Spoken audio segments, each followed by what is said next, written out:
bado yuko chini ya uangalizi wa madaktari. Binafsi anasema anaendelea vizuri, maumivu yapo, ameumizwa. Bado tunasubiri taarifa rasmi ya madaktari. Ninyi wenyewe kama baraza la Katoliki mmekuwa mkichukua hatua gani wakati huu? Polisi tayari imekwisha toa taarifa fupi? Tumeona kwanza tangu jana usiku tulikuwa na mawasiliano na serikali, hasa polisi wenyewe, IDP. Ingawa binafsi mimi naona ile statement kama ina upotoshwaji kwa jinsi walivyoiandika. Kimepotoshwa nini na cha ukweli ni kipi?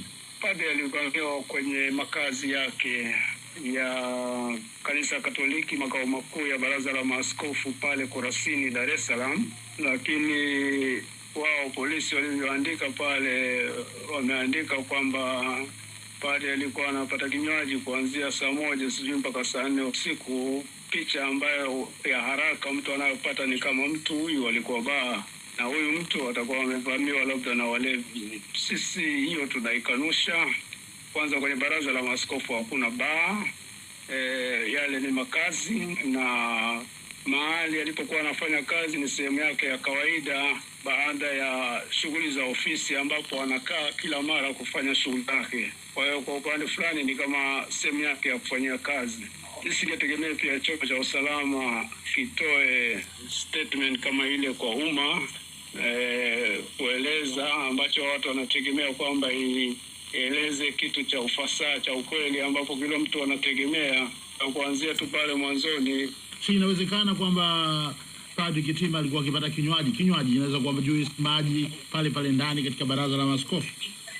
Inawezekana, lakini ni kinywaji gani ambacho hicho atakuwa mtu anapata? Wewe mwandishi unaweza kuwa unakunywa maji kuanzia saa 1 mpaka saa 4 usiku. Lakini pia imetajwa kwamba alikuwa anafanya mkutano na viongozi wengine wa dini. Ina taarifa kwa mkutano kama huu?